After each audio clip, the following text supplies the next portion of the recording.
Морьд монголчуудын мөнхийн өмгсөл. За сайн байцгаана уу эрхэм хурдан мөр сонирхогч үзэгч та бүхнийхээ өнөөдрийн амгалан айлтгая. 7 хоног тутмын тод мөгнө подкастын маань ээлж дугаар хүрэхэд бэлэн болсон байна. За бид зөвхөн уяачт хурдан мөрний зүтгэлтнүүдийг уулзуулахаас гадна малчид уяачт маань хэрэгтэй бараа бүтээгдэхүүн үйлдвэрлэдэг компаниудын төлөөллийг бас урьж оролцуулдаг байгаа. За энэ удаа бол Soboko компанийг төлөөлүүлж гүйцэтгэх захирал Манлайг студид урьж ирээд байна. Soboko гэхэлэр бол ерөнхийдөө малчид уяачт бол одоо Жаламхаар мотоцикл орно, хотел брэндээр нь гээд олон зүйлээр нь бол хичнээн таньдаг болсон баха. Тэгээд та бүхний бас уртудаа эдлэгээрээ та бүхний бас талархал их хүлээдэг. Soboko компани бараа бүтээгдэхүүнүүдийн талаар Манлай захирлаас бас хэрэгтэй зүйлүүдийг тодруулъя гэж бодсон юм аа. За тэгээд бас бидний урилга хүлээж авч хэлцээрсэн баярлалаа. Наадам сайхан уу, хаагур наадав. За сайхан наадлаа.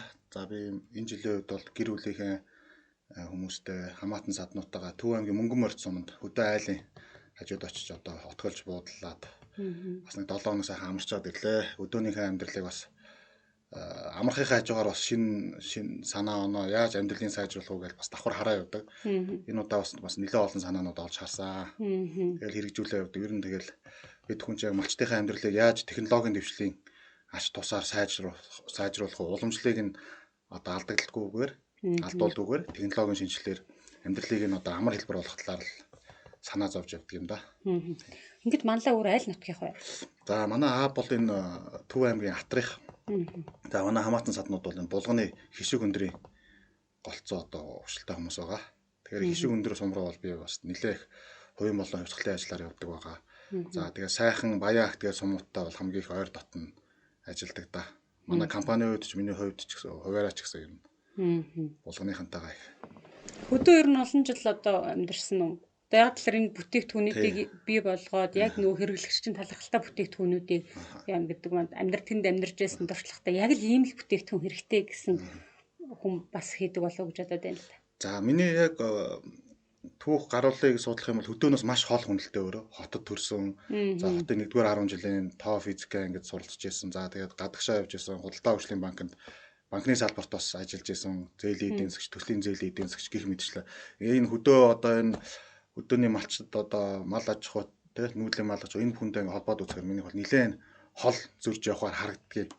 За бид яаж анх энэ брэндээ үүсгэж яаж одоо энэ малчтайгаа ойр дотноосон бай мал аж ахуй судалдаг болсон бай гэхээр манай компани ч өөрөөсөө нарны дэлгэцний үйлдвэр Монголд анх удаа оруулж ирээд тэгээ нарны дэлгэцний тухайн үед эндээ угсарч үйлдвэрлээд за энэ дотоодхон зах зээлийг хангаж болох юм байна гэсэн бизнес судалгааны дагуу анх орж ирж байсан. Японы JICA 2011 он тий 11 онд яг JICA-гийн хөрөнгө оруулалт зээл тусламжаар одоо хөнгөлөлтөө зээлээр анх орж ирж байсан байгаа.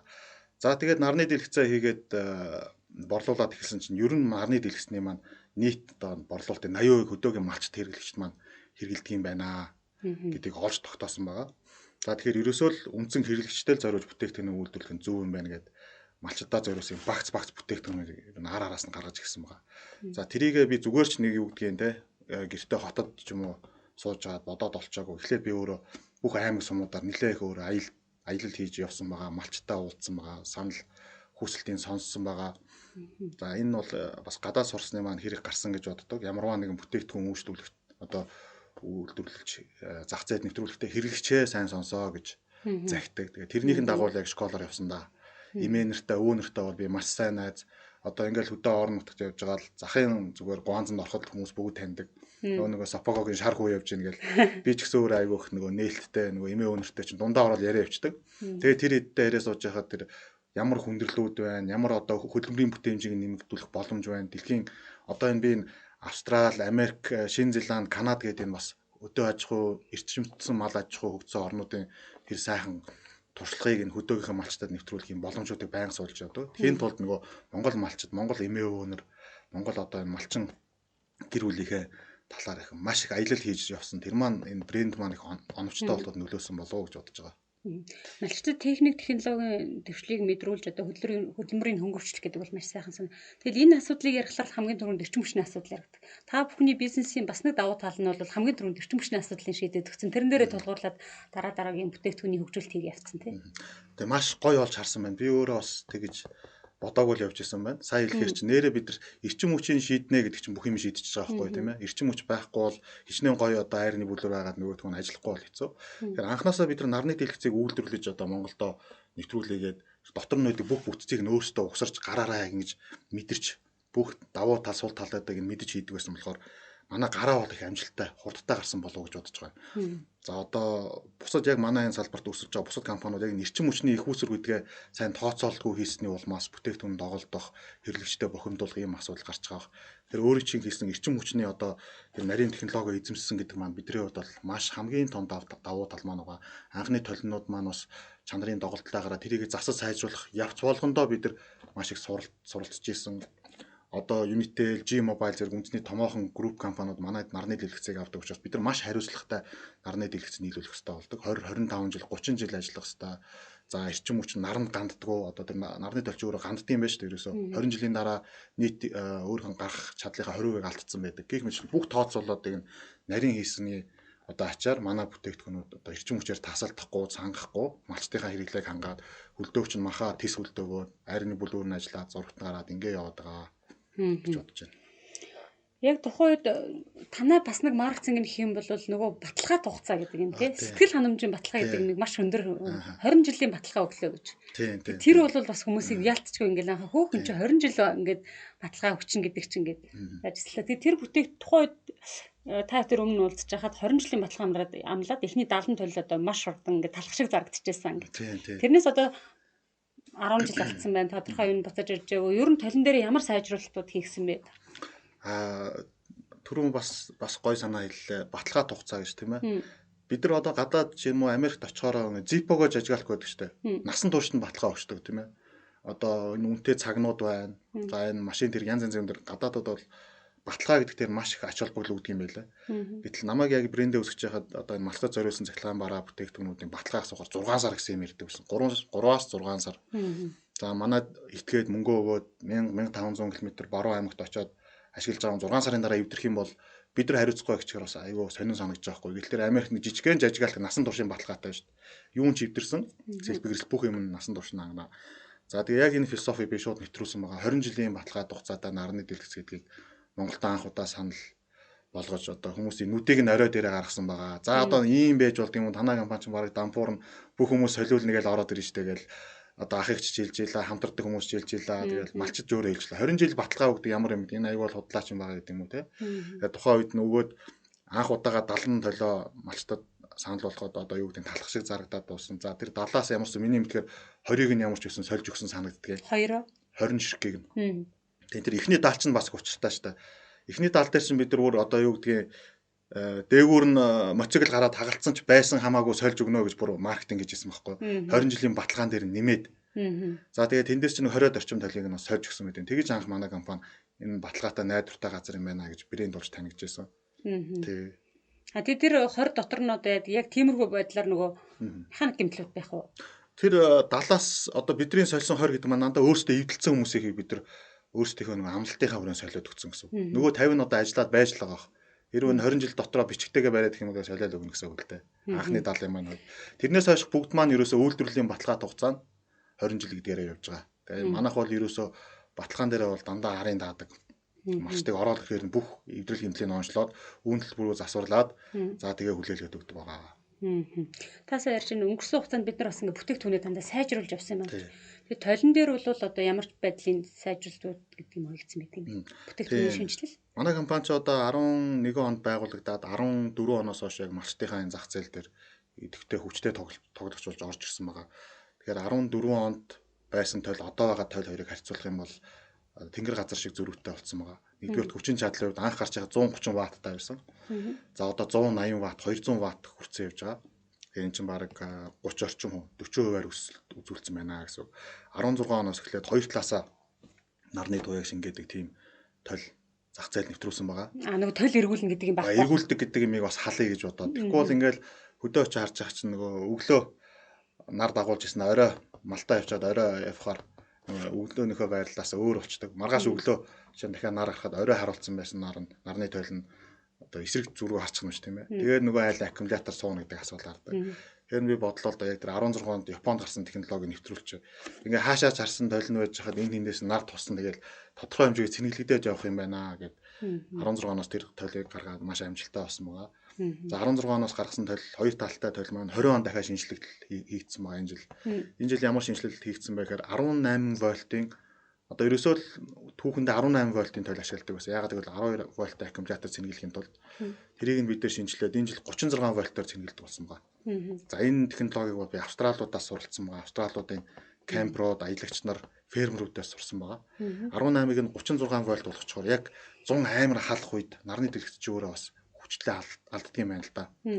Хүчлээ алдсан тул цэнгэлэх нь буураад ирдэг юм байна. Одоо маш их халдаг. Нарны дэлгэцний манд бас нэг онцлог нь халаад ирэхээр муу ажилдаг. За өвөл хүүтрээд ирэхээр сайн ажилдаг нэг юм онцлогтой. Тийм тэгэхээр сэрүүхэн бай. Ингээ нэг нартай тэгсэн мөртөө сэрүүхэн салхитай байхад хамгийн өндөр чадлаараа нарны дэлгэц цэнгэлдэг юм байна л да. Эсэргээрээ байгаа тийм. Нар гараад байвал сайн гэдэг нь шүү дээ. Гэтэл говийн аймагуудаар ингээ нарны дэлгэц зүгээр халаад ирэхээр 70-80 градус одоо хурж халдаг юм байна. Одоо 1 градус нэмэгдэх тутам л бараг ингээ одоо 0.1% алдагдал үзүүлэлтэнд гарч идэг, унжээдэг гэсэн. 36 вольт болгоод ирэхээр шахалтын зэрэг нь өндөрсөд одоо нэг халуунд алдагдах нь бага болчдөг гэсэн үг. За тэгээ 36 вольтыг 12 руу шилжүүлэхийн тулд бид нар Монголд анх удаа MPPT буюу одоо үржүүлдэг хянах гэж шинэ технологиг гаргасан байгаа. Тэр толиноос ирж байгаа өндөр вольтыг одоо энэ 380 вольтыг хотод байгаа 380-ыг 220 буулгана гэдэг шиг 36-гийн доош нь 12 болгож одоо ухаалгаар бууруулдаг тийм хянахтай хамт маш та санал болгож эхэлсэн байгаа. Тэр бол бас айгүй өгөөж өгсөн байгаа. Энгийн толиноос 30-аас 40% одоо илүү чадал шууд нүдэн дээр өгч байгаа. Хуучин нарны дэлгэц чинь цагт 8 ампер цэнгэлдэг байсан байхгүй юу? Тэрнээс чинь нэг 5 амперыг нөгөө өлдөөгч маань нөгөө зарцуулчихна. 8-аас 5-ыг нь авчаар цаана орой хэрэглэх нь 3 ампер цаг тутам хоримтлагдаж үлддэг байсан байхгүй юу? Одоо энэ шинэ технологийн нарны дэлгэц маань цаг болгон 11-ээс 12 амперыг хураадаг болсон байгаа. Тэрнээс нь 5-ыг нь хэрэглэхэд орой хэрэглэх 7 ампер аккумуляторт нөөцлөгдөд тоцорчдаг. Гэх мэтлэн дандаа л одоо яг технологийн шинжилэлүүдийг хамгийн түрүүж одоо нэвтрүүлж явдаг. Манай өрсөлдөгч нар манай зах зээлхэн бол яг манай ард л явж идэг. Манайх гэл аккумулятор гаргалаа гэхээр л нэг жилийн дараанаас бүгд гэл оруулаад ирнэ. За манайх үржүүлдэг хянах гаргалаа гэхээр эхнээсээ одоо манайхас үржүүлнэ гэж яриад эхэлж байгаа. Үржүүлдэг гэдэг нь хоёр талтайгаа ярьж байгаа юм уу? Үржүүлдэг гэдэг нь нөгөө толь биш үү? Толиос орж иж байгаа тогийг нь хураад нөгөө цэнийг зохицуулагч хязгаарлагч гэж ярьдаг байхгүй малчт манай жижигхэн дөрүүлж юм гэж. Тэрийг нь үржүүлдэг хянах гэж тавьсан байгаа. Хамгийн сүүлийн смартаар одоо үржүүлдэг. Хуучин хянахнууд нь тогийг нь гээчдэг гэсэн байхгүй юу? 18 вольтоос орж ирж байгаа тог аккумулятор дээр 14 вольт болж орж ирэхэд тэр 4 вольтын зүрүүг нь хуучин хянахад ингээ гээгээ хайчдаг гэсэн байхгүй ашиглахгүйгээр одоо малаас бол одоо нэг илүү гарсан сүү сайлыг нэг асгацдаг гэх юм уу те шинэ төрлийн хянах маань болохоор тэр илүү байгаа дөрвийг нь хүртлээр аккумулятор руу хийж өгдөг болсон гэсэн. Ерөөсө хаягдл байхгүй 99 98.5 99% одоо хувиргалтыг хийж өгдөг гэсэн эрчим хүчний алдагдaltaгүй шахав. Тэгээд тэр маань малч дээр яаж мэдэж байгаа вэ гэхээр аккумулятор суухаа хавлаад эхэлж байгаа. Нөгөө орой хэрэглэх нөгөө нөөц нь ингээ үүсэж байгаа өдөр ашиглаад явхад. Тиймэрхүү даваа талууд. Тэр бас нэг толин дээр нэг асуух гэдэг юм л да. За өдрийн тэр хурц нартай байгаа үед толийг хамгаалах боломжтой юу? Нарны тусгалыг арай бууруулах гэдэг юм уу? Тийм юм байдаг юм. За одоо хамгаалах гэх нь цаашаа толь маань өөрөө сэрүүхэн л байх ёстой л доо. Тэгээ ар өөрөөсөө сэрүүтсэн салхитай битүү одоо хам маань төшүүлээ тавьсан байдаг. Тэр бол жоохон буруу гэж хэлмээр байна. За тэгээд сүүдэр ерөөсөө тусгаж болдгүй энэ толин дээр. Ерөөсөө өндөг шиг жижигхэн нөгөө шууны өндгөн дээр сүүдрээ битээ тусгаараа гэдэг шиг толин дээр сүүдэр туссан өвсний доор газар тавьсан бол өвсний сүүдэрч тусч болохгүй. За сая мөнгөн мортож явж байхад нэг эмээ толио ингээд уяагаар ингээд одоо багалж боогоо шонгоосоо уйдсан байна. За эмээ наатахаа болио гэсэн өлдөөгч суугаад байна гэсэн. Уяагийн тайлангууд хоёр дахин нөгөө гаралт нь өсөж явах жишээ нэ тийм ээ. Тэгээ толийг бас сүйдэрж болохгүй тоос шороог нь сайн арчиж явах хэрэгтэй. За бас мөнгөн мортод би 3 4 айлын толь молиг үзэж янзалж өглөө бас оншилж өглөө. Нэг айлынх нь толны нөгөө уцагч утас нь мастай байж байгаа юм. Тэгээ тэр маслуулаад хэрэглээд авах юм. Нэг бол толны шат, нэг бол нөгөө хянхан дээр нь тог ирэхгүй одоо тийм асуудалтай. Тэгэхээр малчт маань нөгөө хээгүү хинэггүйгээс болоод нэг шалбарцсан оцмцын лентхнэр ороогоо яваад байдаг. Тэр цахилгааны л юм учраас галын эрсдэлтэй байдаг. Тэр болгон дээр нь анхаарч хэрэгтэй. Нэм хасах цэнгэн дээр нь богино холболт үүсэх юм бол бас гал гаргах эрсдэлтэй хэрэг аккумулятор хянхан дээр тэр өндөр халалт үүсэх юм бол. За тэгээд хянханыхаа утаснуудыг бол байнга чангалж явах хэрэгтэй. Одоо тог цахилгаантай юм чи 12 вольт ч гэлтгүй ер нь аюултай шүү дээ. Нөгөө хянхан дээр ингэж одоо нарны дэлгэц аккумулятор хөлдөөгчөд утаснуудаа шургуул зоодог байхгүй.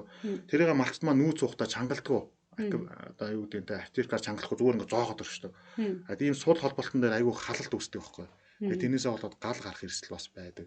Тэр болгоныг нь би ойлгуулж хэлж нийгмийн Малчид одоо худалдаа авалт хийхээр ирэхдээ бас энэ бүтээгдэхүүний танилцуулга зөвлөгөө өгдөг баг тийм бүх юм дээр нөгөө малчин телевизээр ярина. Тэгээд бас дээр нь бичгийн бичээр наачдаг бүтээгдэхүүнүүдээр монголоор нь бичээд аль болох л одоо өөрчлөн зэрэглэх бүх арга хэмжээг нь авч удаа баталгааныхаа хүрээнд.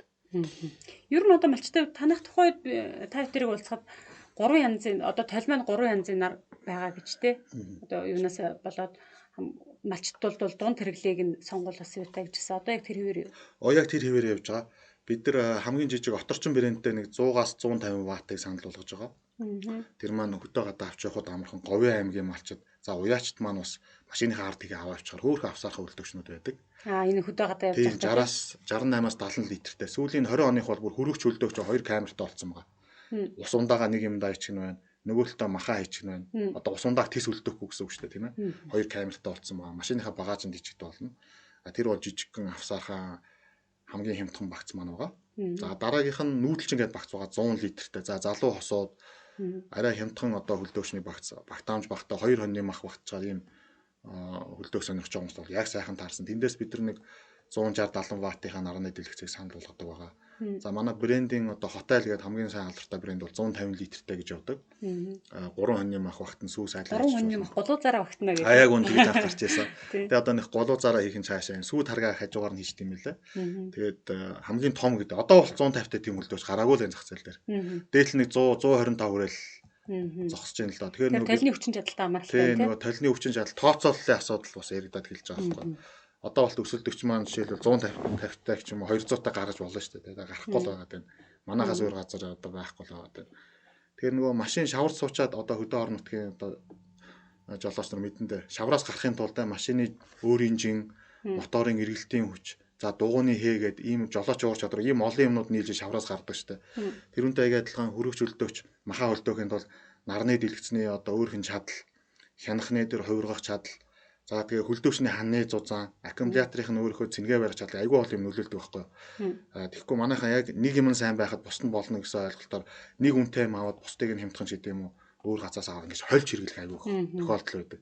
Манайхаас аккумулятор авчаад одоо юу гэдгийг хөлдөөхөө болчлоо гэж ярина. Бид нар тийм хөөж одоо үүсгэж айгүй бас асуудал үүсдэг байхгүй юу. Нарны дэлгэцнээс тогн баг гараад байгаа юм уу те. Энэ дээр хөлдөөгчний хан гэдэг айгүй чухал ойлголт байдаг. Манай хөлдөөгчнүүд яагаад ингэ эрчим хүч хэмнэлттэй нэг хөлдөөсөн маха тас ингээ барьчдаг вэ гэхээр ханы зузаан 80 мм-тэй байдаг. 8 санжийн зузаан. Одоо ийм зузаан хан гарч ирэх юм шүү дээ. За бусад гадуур байгаа юу гэдэг үн хямдтай одоо жижиг хөлдөөчнүүд 55 мм буюу 5.5 санжтай байгаа. Тэр 2.5 санжийн том зөрөө гарч ирж байгаа байхгүй тийм. Тэгээ бид нар зүгээр хар ухаанаар бодоход зүгээр мүс хөлдөөчнөөс гараж ирээд тавихад ингээд халуун орчинд хайлаад урсаад алгуучдаг шүү дээ. Тэр мүсийг хайлуулахгүй байхын тулд бид нар ингээд маш зузаан ийм нэмнээч гэдэг юм уу тусгаарлалт хийж иж халуунаас нь тусгаарлаж иж хөлдөөч одоо дотор нөгөө мөс махаа удаан хадгалнаа гэсэн. Тэгээ манай хөлдөөчний нэг нууц гэх юм уу да одоо тий. Ноу хау гэх юм бол ханы зузаан ийм 80 мм-тай учраас нэг авчаа хөлдөөцсөн баг тэгэл бараг 2 хоног. Одоо аккумулятор бол тог тасарсан байсан ч гэсэн одоо 2 цаг 2 хоног ингээд юугаа хүүтнээ барьчдаг байхгүй. Мах маань ингээд цантайгаа хүүтэн байж лээ. Тэгээ тогтоо байх юм бол тэгэл ингээд хүүтнээ бариад идэг. Тэр маань бас их давуу талтай байгаа. Тий. Тийч би баг анхны худалдаа авахчдынх нь нэг баг тий. Одоо ч гэсэн нөгөө нэг тэр бидний авсан хөлдөөч нар бол ажиллаа л ажиллаа. Баян онгор зүг. Тий, баян онгор зүг өнөд чинь байжлаа. Тэгэхээр бол амарч гэсэн хэрглэж үтсэн хүний хувьд бол найдвартай юм байлээ. Тэр чинь одоо хэдэн он бэ? Нилээ олон жил болчихж байна. Олон жил болж штэ тий. Тий, тэгэхээр чинь бас ямар ч гэсэн 5 жил мэл бол 5 болцсон. 16 он, 15 оны үед тэгэхээр чинь бас өөр хөдөлсөн. Одоо ер нь хичнээн тухайн үед чинь бас олон гэрээт борлуулагч байгаа. Гэрээт борлуулагч нартай хамтарч ажиллана гэж байна. Одоо ер нь Собоко компани гэрээт борлуулагч нар аль аймагт байна вэ? За манайх баруун зүгийн ер нь Монгол орныхоо Улаанбаатараас баруун тишээгээ маш гэрээтүүдтэй болсон. Зүүн тишээгээ бол харьцангуй цөөхөн байгаад байгаа. Тэгээ гэрээт болохын тулд бол бид нар гэрээтгэн саналыг аваад ер нь болгох шүү дээ. Ямар нэгэн өндөр шаалгуур тавьдгүү. За тэгээ өөрөөсөө их сайхан хүмүүс байдаг л та манай гэрээтүүд. Тэгээ би бол энэ гэрээт борлуулагчдынхаа гавьяач юм ач тус нь юу вэ гэхээр нутаг орныхоо хүмүүсийг маш сайн таньдаг. За тэгээд мөнгө төгрөнд болохгүй хаа махнасаа зээлээ авч чадахгүй байгаа хүмүүсийг бол гэрээтүүд маань өөрсдөө нөгөө эслийнхээ үнэлгээ хийгээ явчихдаг тий. За чи ноолуур авчаад өгчих. Тэгээд 2-3 сарын дараа мөнгөний авдаг. Тэгээд тэр хоорондоо хөлдөөгч өгөө явчихдаг. Манайх одоо юу гэдгийг хэрэглэгчтэй бараагаа нийлүүлсэн гэрээт борлуулагч маань ч одоо өөрийнхөө хувь ашгийг аваачдаг. Нөгөө хүмүүс маань бас сэтгэл ханамж өндөртэй. Заавал ноолуурын мөнгө хүлээхгүй хаан банкны лизингээр орж одоо нөгөө шалгууртанд тэнцээгүү байсан. Унмах зээл мэйл нь хаагдаг байсан бол ингээд шийдэгдэж явждаг учраас гэрээд борлуулагч маань тэн дээр аягүй хэрэгтэй байдаг. Одоогоор нэг 30 хэдэн гэрээд борлуулагчтай болцсон явж байгаа. Тэгээ моциклтай бас болсон учраас моциклийн дангаараа моцикл хариуцсан гэрээтүүд их зөндөө байна. Хосол зардаг хүмүүс байна, дан хөлдөөх зардаг хүмүүс байна, малчтын цахилгаан бараагаа зардаг төрөлж явцсан байгаа. Булган аймгийн сэтгүүлийг хийж явж байгаа сайхан суманд айлд орсон. Маш их одоо айраг үйлдвэрлэдэг. Одоо энэ Төвшин Баяр аварга ахих байсан. Тэгээ бид нар тэнд үжсэн чинь нөгөө орой яг сайрны цаг бол нөгөө айраг бүлэх цаг болсон чинь нөгөө танаа би урд нь сонсч байсан бүлүүрийг чинь тэгтээ харааг байсан чинь тэнд одоо маш олноор хэрэгэлдэг. Зүгээр л айрагны үйлдвэрлэл явагдчихэл. Тэгэл одоо нэрээ нөгөө собоко гэх юм шүү. Тэгээ сонссон чинь тэр Монгол суманд ч гэсэн нэлээх байдаг гэдэг. Тэгжсэн айрагны бүлүүр маань бас хэрэгэлттэй байна. За айрны бүлүүр бол бас үнэхээр дебют хийж малчтын хөтөлбөрийг хөнгөвчлөнө гэдэг асуудал нэг бол маш сайн шийдсэн бүтээгдэхүүн болсон байна. Анх 14 оноос гэдэг чинь 6 жил бид нар энэ бүтээгдэхүүнийг амжилттай хөгжүүлээ явж байна. За айрны бүлүүрийн одоо Сопокогоос илүү малчт маань илүү хожиж давуултаа болдго юм аа. Тэрийг би өөрөө бол яг мэдэрсэн. Учир нь юу гэвэл одоо сайхан сумаас чинь айргаа боловсруулад хотод ирж борлуулж одоо худалдаалаад тухайн жилдээ порт руу одоо худалдаад авсан малчт байна. За тэгэхээр би бол тэрүүн дээр маш их баяртай байдаг. Үнэхээр малчтын амжиргааг шийдсэн ийм бүтээгдэхүүн болж байна гэж бодож байна. Одоо айрны бүлүүрчний 420 мянган төгрөгийн үнэтэй худалдаалгаж байгаа энэ жил. 420 мянган төгрөгөө өсгөөд өөрсдөө хөдөлмөр нэмэн өртгөө шингээгээд одоо 15 6 20 сая портер машин аваад унчиж байна гэдэг маань юу гэсэн үг вэ тийм ээ. Малчтын амжиргаа одоо гац хөдөлмөрийн гац бүтээмж маш ихээр нэмж штэ. За нөгөө хүүхэд залуучууд нь ээлжлээд ингээд бүлсэн бол тэр үнэхээр гарц нь бол хүрдгүй юм байна лээ. Манай энэ бүлүүрийн чи ерөөсөө нэг цэнгэр савнд 3 цаг уяал дараагийн цэнгэр савнд уяал өөртөө сүү сайл тэр саамаа сайн авч чадах юм бол ерөөсөө тэр бүлүүр бол 3 цагт бүлээл хот руу явуулахад замдаа сайхан хийсээд хотод ирэхэд яг уухад бэлэн болоод ингээд явчихсан юм лээ. Тэгэхээр хөдөлмөрийг хөнгөвчсөн гэдэг маань бол нэг номерт айрны бүлүүр маань бичигдэх байхаа гэж бодож байна. За түүнээс хойш хоёулаа уулзаг нэлээд хэдэн жил болсон юм. Тэгсэн та чинь телевиз хийдэг болсон байна, угаалгын машин хийдэг болсон байна. Дээрээс нь моцикл ингээ гаргаад ирсэн байна л да. Тэгээд телевиз ялангуяа нөгөө хөдөөгийн малчин эмэгтэйчүүдэд бол угаалгын машин гэдэг. Тэгээд нөгөө яг орчинд нь таарсаар ч мөчтэй одоо цаг цахилгаанаар хангадаг юм байна гэдэг бол. Тэгэхээр угаалгын машины хадлаа баг зэргийн танилцуулах юм л да. Тийм телевиз угаалгын машин чинь бас манай хөлдөөчтэй зэрэгцээл борлогдоод авчдаг хүний хэрэгцээл юм чинь тийм ээ. Тэгээ бид нар зүгээр ингээд ийм гадуур байдаг ч юм уу яг нэгийгээ дуураас ийм хийхээс илүү байнга шинжилэл хийж хамгийн өндөр хүчин чадалтай хамгийн гоё харагддаг хамгийн том ч гэдэг юм уу одоо энийг нь баримталж явдаг юм аа. Тэгэхээр энэ жилийн хувьд бол 40 инчийн зурагтыг манайх нэвтрүүлсэн байгаа. 12 байлтаар ажиллана. Хотод үздэг шиг 40 инчийн зурагтыг одоо малчд үзээд гисэн байгаа. Урд нь бол одоо дээдл нь 32 инч байсан. За 24-с 32 инч л үздэг байлаа штэ малчд. 17 бол одоо ер нь бараг үзэхгүй болцсон байна. Одоо тэгсэн чинь 40 инч рүү орж эхэллээ. Тэгээ бас гоё харагдсан юм лээ. Нэг арсантай авдар байгаа штэ. Тэнтэй яг уран ингээд зэрэгцээд ирдэг юм лээ. Тэгээ авдар шиг тоон зурагт гээл төсөөлөхөр айлын хаймарт бол үнэхээр гоё харагдсан юм лээ. Тэгээ энэ зурагт маань нөгөө Япон чиптэй учраас тог баг зарцуулдаг. Тэгээ нэг юм асж байгаа жижигхэн юм гэрэлний ламптай адилхан 16 ваттын тог цаг зарцуулдаг. Тэгэхээр аккумуляторт бол айгүй ээлтэй. Ийм зурагт байгаа. Тэгээд HDMI оролттой одоо хамгийн сүүлийн Full HD 1080p гэдэг форматаар гардаг. Малчт маань газар ингээ хевсэн дээрээсээ нэг модон санал ингэж төсөж байгаа нэг үздэг штэ тий. Тэгээ үзэхээр ингээ дүрсэн ингээ юу гэдэг зарим зурагт сааралтад харагддаг юм байна л да. Хажуунаас ингээ хаа гар утас нэг хажуу заримаас нь харагддаг штэ. Тэр юм шиг харагддаг юм байна л да гэтэл одоо манай зурагт бол шинэ хаанаас нь чарсан дээрээс нь доороос нь урдаас нь ингээ дали харсан ч гэсэн 100% одоо өнгө дүрсэн байж идэг. Тэр бас их хэрэглэгчд маань нийцсэн байлаа. Хоёрдугаарт нь стерео гэдэг ингээ нэг гэр дүүр ингэж дуугарлах гэсэн одоо зохиолын дуу мó кино минод янзын гард юм лээ. Одоо морь тайлбарлагчийн тэр яриа ерөөсөө тэр морины дахиа мөхөө нөгөө ингээл нэг амьсгаадал нэг ярьдаг ш тэр мөр бол яг л чихэн дээр сонсогдож байгаа юм шиг болд юм лээ. Тэгээ хотынхын юм гой зурагт үзээд байгаа малчт маань ягаа үзэж болохгүй гэдэг яг тэр бүх технологи дээр зурагт руу шилжүүлсэн байгаа даахгүй. Бас таад өөртөө яж байгаа юу? Одоо угсаарч бэлтэж байгаа. Зурагтыг бид нар бол одоо хятадд байдаг нийлүүлэгч нараас авчдаг. Бид нар өөрсдөө ихтэй шаардлагаа тавьдаг. iPhone утас ч одоо хятадд үйлдвэрлэгдээд Америкууд зохиогоо дэлхийн нийтээр зарчиж штэ. Ер нь тэр технологи орлоо явж байгаа. Тэгээ бид нар өөрсдөө шаардлагаа өгдөг. За малчт маань ийм үзэн шүү. Ингээд буруу болоход шатдаггүй байх хэвээр аккумулятор нь дүүрсэн байхад шатдаггүй байх хэвээр одоо дундраад хаагдсан байхад нь яг зургатаа хааж ах хэвээр шийд юм уу те. За стерео дуугаралт ийм гоё мой бүх юмнуудыг хэлж өгөөл хийлгэждэг байхгүй. Тэгээ бидний манай зурагт бол баг зэрэг үнэтэй ч гэсэн одоо юу гэдэг баталгаа тухцаа өнгө үзүмж одоо гаралтуу бүх юмараа бол маш сайхан маштайгаа хэрэгцээ хангаж байгаа. За угаалгын машины хувьд бол 8 кг-ийн угаалгын машиныг бас Монголд анх удаа гаргасан. Одоо бол одоо 8 илтэй угаалгын машин зах зээл дээр манайхаас өөр газар байхгүй явж байгаа. Нөгөө л толиороо л хийчих шүү дээ. Нөгөө толиороо чинь.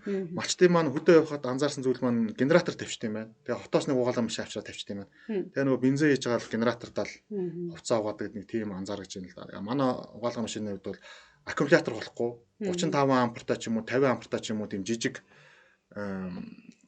аккумулятор дээр шууд ажиллана 15 минут л угаагаад одоо болчихж байна. Тэгээ сэгсрэгчтэй өөрөө хажуудаа 6 кг-ийн сэгсрэгчтэй. Дээл хувцас гэрийн бүрээс одоо том юм угаад ямар ч асуудал байхгүй. Усаа юулээд асах чинь Монгол заавартай, жилийн баталгаа хугацаатай. Хамгийн гол нь 12-оор ажиллана гэдэг маань чухал. Мотор асах шаардлагагүй болчих. Бензин гарцахгүй тий. Тэр чинь хамгийн чухал болчиход байна. За нөгөөх нь дараагийн бүтээгдэхүүн мотоцикл байсан тий. Мотоциклууд бол олон байна. Яадлаар нөгөө яг хэрэгцэл. Та хоёрыг уулзж байхад Японы нэг мотоцикл оруулжсэн тий. Honda мотоцикл. Тий, Honda мотоцикл. Бид чинь бас яг нэг хамгийн чанартай сайн нэг нь малчтаа санал болгоё гээд анх Honda мотоциклыг оруулж ирлээ. Японочдоо гэрээ хэлцлийгээд Токиод очиж уулзаад. За тэгээ Монголтой юм сайхан мотоцикл нийлүүлээ гээд. Гэтэл үнийн хувьд бол бас нэлээд үнэтэй болоод ирсэн. 3-4 сая төгрөг болоод ирэхээр манай малчтын маань төсөв мөнгө нь бас жоохон хүрэлцэхгүй болоод ирдэг юм байна. За тэгэхээр энэ дээр нь бид нар бас дүн шинжилгээ хийгээд хямд тэгтээ одоо чанартай баталгаатай ийм мотоциклыг бид нар нийлүүлэх хэрэгтэй юм байна гэж үзээ. Гол нь баталгаа тухцаа юм байна гэж үзээд Жалам хар брендийг анх 2018 онд нээсэн маань маш амжилттай болсон байгаа. Анх ирсэн мотоциклууд маань бас нэг сарын дотор зарагдаж дууссан байдаг. Тэгээд бүтэн сар тасраад манай мотоцикл гэсэн үнгүү цагийн мэн дээр Жалам хар мотоцикл авна гэж зар биччихсэн. Тэгээд айгүй эрэлт хүлээлт үүссэн байсан юм шиг байна. Өвлжөнгөө рекламцсан байхгүй юу? Жалам хар мотоцикл тун удахгүй малчтын одоо мөрөөдөл хамгийн зөөлөн явдалтай энэ төр гэдэг ийм шторкнууд явж байгаа. Тэгээд хавар яг зардаад их чинь тасарцсан. Тэгэл би бүр үнгүү цагийн мэн дээр тийм зар тавьсан бахаар нь бас хүмүүст хүрээд айгүй сайн мотоцикл болж таа л гэж бодсон. Тий. Та хоёр яг тэр мотоциклын тухай ярьж байхад нөгөө нэг дугууны нэг хайшрал юу лээ. Тэрний талаар ярьжсэн. Яадлаар хятад мотоциклууд их аваар гаргаад байдаг юм а гэд. Нэрнгээсээ ч би бас нэг дур эмнэлэгт хүн сагч хахад яг мотоциклын ослоор ирсэн хүндрэл болсон хүмүүстүүд хэд байжсэн л та. Тэгээд ер нь бол одоо амнасан дээр сэтгэлтэй гэдэг. Тэгээд та тэрийг ярихтаа нөгөө нэг хурд одоо тэр хайшин бүтээгдэхүүнээсээ шалтгаалж байгаа маа хурд ингээд нөгөө нэг уян хатан биш гэдээ ярьжсэн тий. Тэгэхээр Жалам хар дээр тэр яриад байсан одоо нөгөө давуу тал суусна уу? Мэрдэн монголчуудын мөнхийн өмг шиг. Тэр нөгөө мотоциклийн давуу одоо Honda-гийн давуу талууд Жалам хар тэр тусгалаа олсон бэ гэдэг асуултыг асуух гэж байна л да. За Японы Honda брэндтэй хамтарч ажиллаад мотоциклийн талаар нэлээд их зүйлс сурсан байгаа. Засвар үйлчлэгээ одоо ямар ангин чанартай байх хэвээр ямар нь одоо хэрэглэгчдийн шаардлагыг хангахыг бүгдийг нэлээд сайн суралцсан байгаа. За мотоциклийн хувьд бол ерөөсөө хэд ангиуд нь Монгол орны бартаа замд нийцсэн байх хэрэгтэй байдаг юм байна. За ялангуяа амаржийн явдал бол хүний нуруу бөөрөнд ачаал өгөхгүйгээр зөөлөн байх хэрэгтэй байдаг юм байна. Обуудны хувьд бол хайшин болон хигээсэн гэж хоёр обод байдаг юм байна. Тэгэхээр Япон мотоциклууд бол бүгд хигээсэн обуудтай байсан. Одоо бартаа замын Хятадд бол хигээсэн обуудыг одоохондоо сайн хийж одоо чадахгүй байгаа юм байна. Миний одоо ойлгосноор ажигласнаар. Тэгэхээр Хятадаас орж иж байгаа мотоциклууд бол хайшаа обуудтай байх хэрэгтэй юм шиг байна гэсэн дүгнэлтүүдийг бол хийсэн байгаа. Яагаад гэвэл Хятадаас ирсэн хигээсэн обуудууд Япон хигээсээ бас гүйцэтгэв юм байна. Хигээс нь өөрөө тасраад унцдаг юм байна. Тэгэхээр Хятадаас ирж байгаа мотоциклийн хувьд бол хайшаа обууд, хайш нь өөрөө килограмм жингээрээ бас ялгаатай байдаг юм байна. За тэгээд малчтын өөрсдийнх нь би саналыг авсан байгаа. Ямар обуудтай байвал зүгээр вэ гэд. Малчт маань өөрсдөө бол хайшаа обуудаа сонгодог юм байна. Нэгдүгээрт нөгөө сенсорч тасрах нь бага байдаг. Хигээс обуудыг бодвол. Хоёрдугаарт хойно ачаад одоо манайхан ч нөгөө дац хэтрүүлж явдаг шүү дээ. Гэр бүлээр явж яадаг шүү дээ. Тэгээ хойно 20 литрийн хайрыг тавьчихсан, ус тавьчихсан. Тэгээ явахад хайшаа обууд нь дац гэсэн авдаг юм. Хигээс маань түрүү хэлсэн нөгөө тасардаг, гулцаадаг, сенсордаг асуудлууд үүсдэг учраас.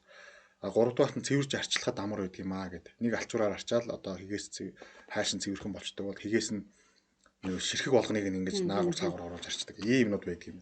Тэгэхээр малчтынхаа саналыг харгалзаж үзээд өөртөө судалгаа хийж үзээд одоо сайн чанарын хайшаа обуудтай явж байгаа.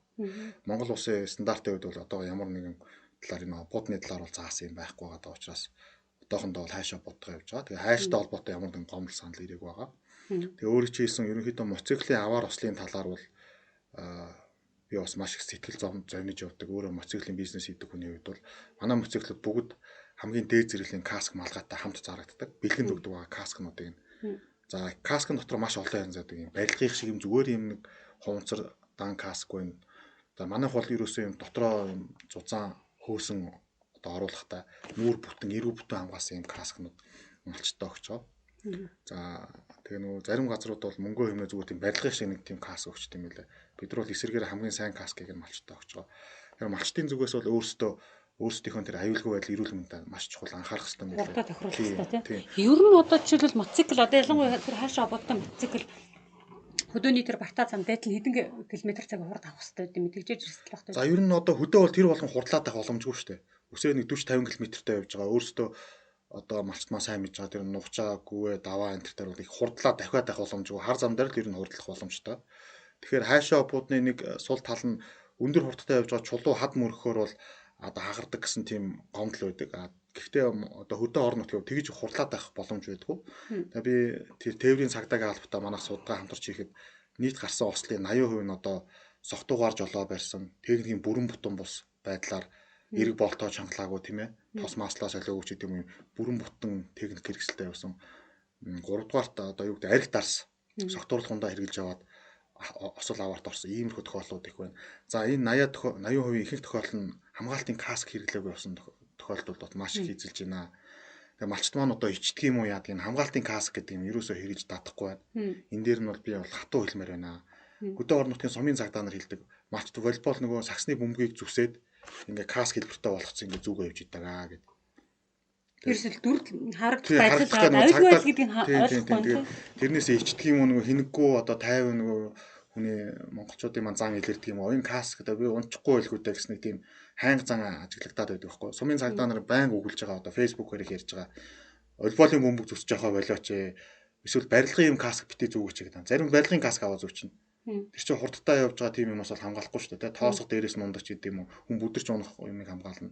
Хойшоо моциклоос савж унахад тэр хүзүү битүү хамгаалт юм хөөсөн урдаа шилтэй юм каск чинь бол хүзүү тархины дөргөлтөөс маш сайн хамгаална. Тэгээ тэр осол аварт орсон хүмүүсийн 80% нь каск зүсэн бол одоо юу гэдэг 60% нь эрүүл мэндэ хамгаалж авч үлдэх үнэхээр боломжтой байсан тохиолдод байгаа байхгүй.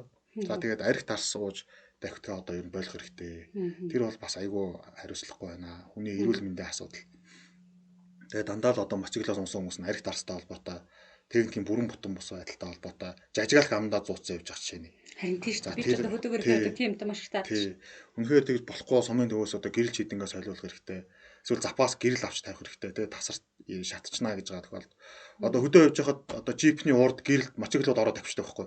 Та нар чинь дайрагдлаа яалаа гэхээр гэрэлтэй жоохон зам төхөд хийж байгаа юм чинь өөрөөсөө гэрэл байхгүй. Тэг ингээ жажигалах амтаа цооцсон. Тэгээд тэд нар чинь өөрсдийнх нь одоо эрүүл мэнд амь настай холбоотой ийм асуудал байгаамаа.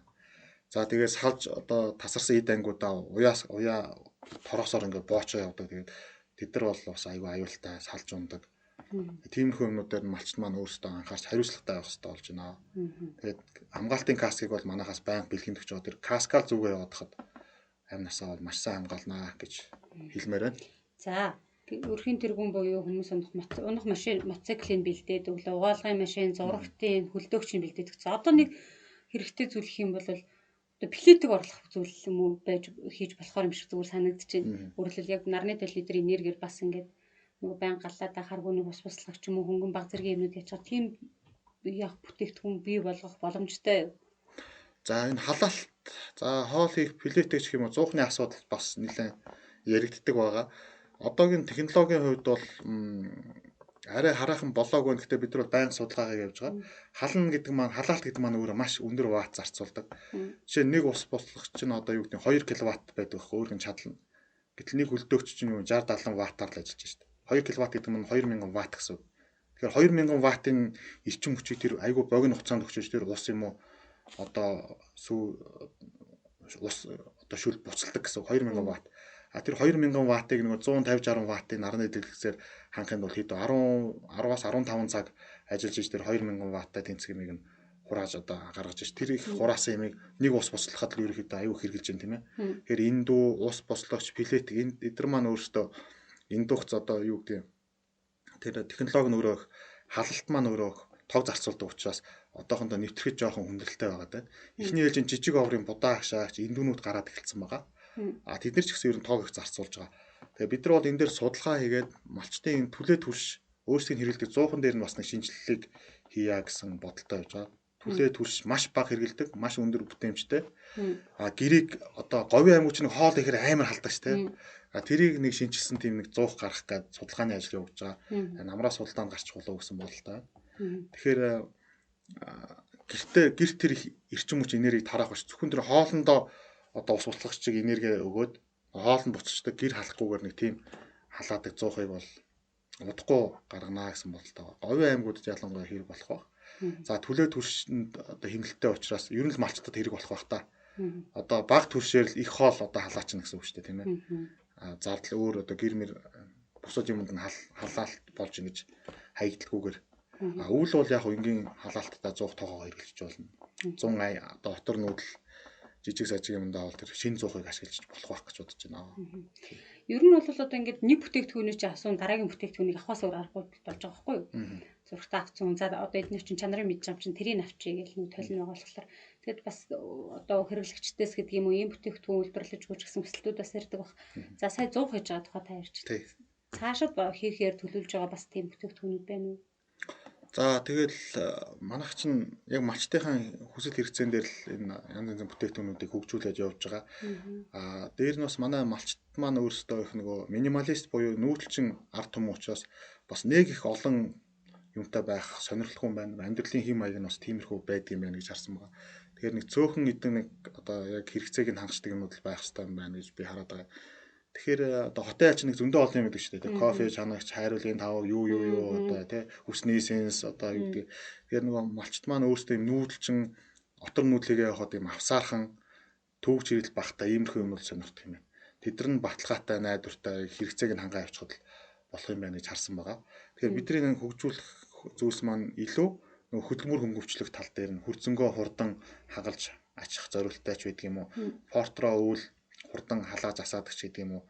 За нэг тиймэрхүү чиглэлүүдээр л илүү хөгжүүлж байгаа да. Тэрнээс биш юу гэдэг эндөө нөгөө будаа агшаагч гэх тиймэрхүү чиглэлүүд рүү бол би харьцангуй одоо баг хөгжүүлэлтүүд хийж байгаа. Илүү манай бүтээгдэхүүнийг авч тэргээрээ одоо ашиг мөнгө олох тал руу л толгоогоо одоо гашлахад зундаа. Тий.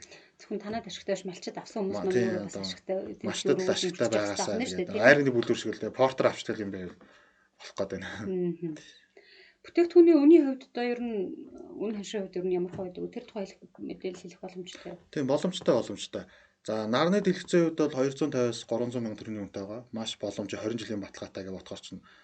Тэгээ 20 жил гэдэг тоор чинь нэг жилдээ 10 мянган төгрөг өгөөл 20 жилийн турш тоог цахилгаанаар хангах чинь гэсэн үг шүү дээ. Хоёрыг тий 10 мянган төгрөг гэсэн үг. За гөлдөөчний комодын хувьд бол сая 490 мянгаас нэг оторчин багц маань сая 490 мянга. Хамгийн хямдхан багц юу манайх бол сая 490 мянгад одоо 3 жилийн баталгаатай хөлдөөгч 20 жилийн баталгаатай тайлтай юм багц бол одоо байхгүй даа гараг. За тэгээд нүүдэлчин багц маань нэг 2 сая орчимтай байгаах. Хотел багц маань нэг 2 сая 100 орчимтай байна уу? Тиймэрхүү байгаах. Аккумуляторууд 100 ампер цагтай нэг 400 мянгатай байгаа. Зах зээл дээр байдаг л үнэд байгаа. Манайх бол тэгэж бүр айхтар юу гэдгийг айхтар овоож оцоосон үн бол тавиагүй. Бид нар бас малчтынхаа хүртээмжийг хардаг. Аль болох боломжийн хүн болгон авчих боломжтой гэнэ л одоо санал болгож өгдөг байгаа. Зургт боломжтой. Зургт 695 мянган төгрөгийн үнэтэй байгаа. Угаалгын машин нэг 650 мянган төгрөгийн үнэтэй байгаа. Тэгээ боломжийн ерөнхийдөө үнэтэй байгаа нэг 3 хоньны мөнгөөр угаалгын машин зургтаа авчиж болно. За нэг 10 хоньор ком хөлдөөч авчна. Нэг 10-аас 15 хоньтой бол манай бүх ком бүтээгдэхүүнүүдийг аваад хэрэглээд авах боломжтой. Хонь гэснээс нэрээ төлбөрийн заавал мөнгөөр өгсөн юм малаар бартарддаг. Тийм систем бий юу? Одоохондоо яг тийм систем бол арай гараагүй байна. Тэгээ манай гэрэтүүд тэрийг маань хариуцаа авчдаг болохоор бид нар бол тийшээ бас. Та нэр бас малаар хийж болох юм шүү. Саяны одоо та тэр ярьж байгаа. Тэгээ мал аваад нэгдсэн журмаар та бас үүс байдлаар зохицуулдаг. Тэр нөгөө яг малын тэр юм 8 хэдэг улсууд байдаг юм л орон нутгийн тэр хиттэй л яг хил амаа олцох асуудал юм шиг үлээл тэ. Тэгвэл бид нар юу гэдэг энийг хөлдөөгч зарчаал 10 хоноо ачаал одоо нэг айлаас аваад хаа өртөл явах хот өрхөө явах уу гээл Тэгээ нөгөө хэдтэйгэл тохирох хэрэгтэй юм лээ. Тэрийг бол манай гэрэтүүд аягүй сайн хийдэг юм аа. Тэгээ бид нар бол тийшээ нэг ороод ах шаардлагагүй. Хүн хониор авъя гэх юм бол чинь би гэрэтээ утас өгчтэй байхгүй. За та энэ хүнтэй ярьчих гэх. Нөгөө хүн маань зохицуулчтай байхгүй. Ноолоор. За эгчт нэг тэтэл ноолоор байна. Тэгээ нэг тийм сонирхож байгаа юм бол за та манай наад суманд байгаа гэрэтээ ярьчих гэх. Нөгөө гэрэт маань дорн зохицуулаад ачуулчихна. Ноолорыг аваад үлчтэй байхгүй. За энэ жил бас коронавирус гараад ноолорын 8-ан дээр жоохон уус бас нэг оролцох гэж үзээд нэг жоохон үл ойлгогдох тийм байдал үүсчлээ. Гэтэ эх жилээс гайгүй болох байх гэж одоо хүлээлттэй шүү дээ. Энэ жил коронавирустай малчтын ноолоор тийм юм жоохон үн ашиг унтсан бид нар бас яаж байгаа гэдэг санаа зовж л байлаа. Гэтэ харьцангуй манай брендийн үнэн чиглэгч нар маань бол бараа бүтээгдэхүүн бол сайхан аваа явчлаа. Мотоцикл ямар хаштай. Мотоцикл жалам хар 1 гэж загвар байгаа 2 сая 50 мянган төгрөгийн үнэтэй байгаа. Жалам хар 2 гээд 2020 онд гаргасан шинэ загвар байгаа. Нилээн оффроуд буюу бартаа замын ангиллын тийм мотоцикл байгаа. Өндөр. За тэр мотоцикл маань 2 сая 150 мянган төгрөгийн үнэтэй байгаа. Үүний хувьд нэлээ уян хат юм шиг яриаг чинь сонсоодсэн чинь манай гэрээд борлуулагчтай зохицчихвол гэл ингэж яриад байл. Нөгөө банкудаас мөн хувь лизинг банкуд байна, хувь лизинг тийм гэрэтүүд маань хувь лизингээ хариуцж байна. Банкуд маань яг тэр албасны лизингээ хариуцж байна. Хаан банк, Төрийн банкны лизингтэй байгаа. Манай лизингийн хүү одоо бусад компанитай харьцуулахад харьцангуй гайгүй лизингийн хүү шимтгэл хийж авдیں۔ Тэр мөр нь бол гайгүй бас гэж бодож байгаа. За энэ жил мотоциклийн жалам хар S гэж шинэ загвар гарч байгаа. Тэр мотоциклийн Purus гэж хэлэх юм уу да.